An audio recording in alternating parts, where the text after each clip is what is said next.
guys, welcome to part 2 of Hannah Talks About Things. So for this video, I'm gonna stand. Makes me a little less uncomfortable, but I am still going to take my glasses off so I don't have to see myself. So the second thing that I really wanted to talk about today is the article that I titled Why Your Relationships Suck.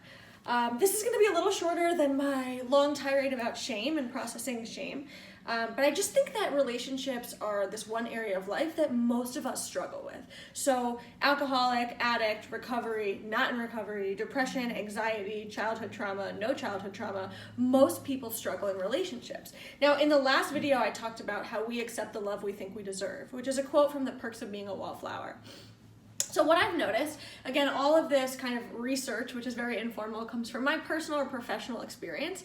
What I've noticed is that oftentimes if we have gotten into one bad relationship, and bad can mean whatever it means to you, right?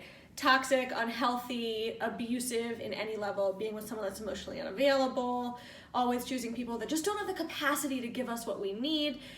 If we have been in one of those, chances are we've been in multiple, because we're so much more likely to recreate these same patterns of behavior, which goes back to my first video about shame narratives, right? If I don't believe I'm worthy of love, and you come along and you love me, and you are healthy and you are loving, what am I gonna do? I'm gonna sabotage it. I'm gonna push it away.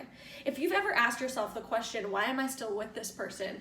Sorry, that was I was gonna say typo, but it's not a typo because I'm talking. That was a error. If you've ever asked yourself, why are they with me? Why do you love me? That has nothing to do with them and everything to do with your lack of self-worth. And so in the relationships article, Why Your Relationships Suck, I talk about the different kinds of people in relationships. Now, obviously, I've whittled it down to be like really specific, and you may not relate with any of these people. But my favorite one to talk about is the kind of person that says, I'm just bad at relationships.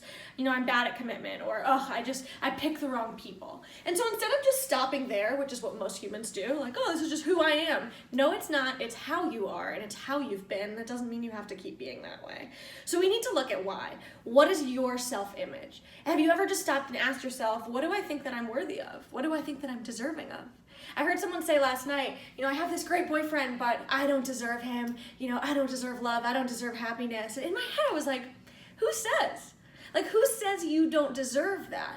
And the reality is that maybe we've been told that throughout our lives, like, you suck, you're not smart enough, you're never gonna be with someone that loves you.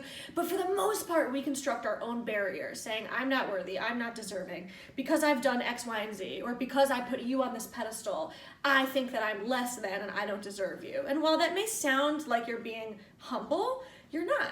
Because being humble is not, and this is not my original idea at all, being humble is not thinking less of yourself, it's thinking of yourself less. So it's still unhealthy ego if you feel like you're the biggest piece of shit in the room and you feel like you're worse than everyone else. That's just as much unhealthy ego as feeling like you're better than everyone else. So it's just something to think about, especially for my friends in recovery who are like, oh, I need to be humble, I can't say that I love myself and I can't acknowledge my strength, I'm just a piece of shit, I'm not special. Like, fuck that. I know I'm swearing a lot more today, but whatever. Fuck that. You are special. We are all unique.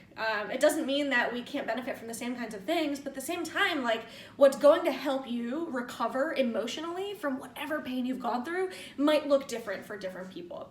So that first case conceptualization is, oh, I'm just bad at relationships. The reality is that you weren't made that way. Right? It wasn't like you came out of the womb, this is just my opinion, destined to be awful at relationships. There could be a myriad of reasons why relationships have been difficult for you, or commitment has been terrifying for you. I'm a child of divorce, right? And so I have this schema, have had this schema, which is another fancy clinical word for like worldview, that all relationships fail, and that's just how it is. I didn't know that, right? But so going through my life, after every single breakup I went through, it was like, oh yeah, valid. All relationships fail. Because I'm a child of divorce, I don't believe in love, I don't believe in commitment, I don't believe in marriage. That was my narrative in the past, and I don't feel that way anymore. But I do feel like if I don't work on certain things, then I will recreate the same patterns and I will sabotage over and over and over, just like I talked about in that last video. So that's one of the reasons, right? Let's say your parents got divorced and so inadvertently you don't believe in love, marriage, sustainable relationships, commitment, etc.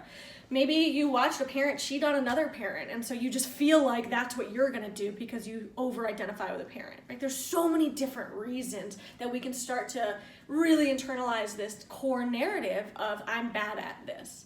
Or maybe, I talked about in the last article, like getting dumped when I was 16 and as like trivial as that is, at the same time, like it did something to me, or I did something to myself as a result of that experience, where I was like, oh my God, I don't ever want to feel this level of pain again. So I'm going to put this massive wall up, and I'm going to do one of two things. I'm going to push you away so that at least I have control of the situation. And if our relationship ends, it's because I wanted it to.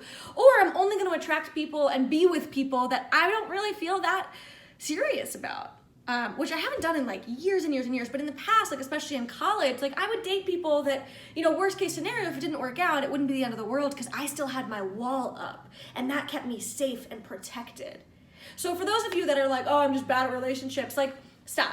The only common denominator in all of your relationships is you. And so rather than looking at what was wrong with all of those different people, maybe start to turn that huge magnifying glass inwards and say, what is it in me that is drawn to these kinds of people? A. Or B, what is it in me that is blocking me from intimacy and vulnerability and allowing myself to truly connect with another person? Often it's fear, right? But it's easy to be like, oh, just let it go.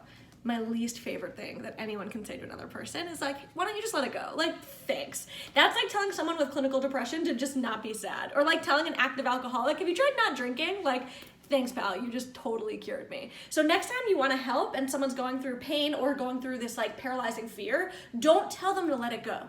If it was that easy, they would have done it. One of my favorite quotes in the world is by the Persian poet Rumi. And I quote it every single time I lecture, every time I run a group counseling session. I'm like in there. Excuse me. Hopefully I can edit this out. But my editing skills are like not so great.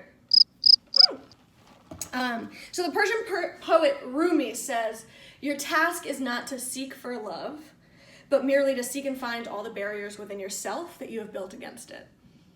So I'm going to say that one more time a little bit slower, and I'm a little bit more slowly, and I'm going to kind of deconstruct it. So your task is not to seek for love, right? Our job is not to go find the right person.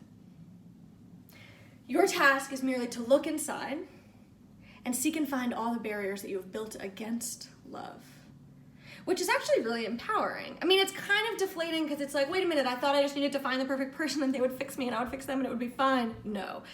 Our task is to say, okay, what in me has been blocking me from emotional health? What has been blocking me from being vulnerable with another person? For me, it was fear of a relationship ending. It was this really core belief that I was unworthy. Again, go back to the shame video to hear more about that. And it was also like a defense mechanism, right? A safety blanket was to keep my walls up because God forbid I'm ever truly authentic with you, because what if you don't like what you see?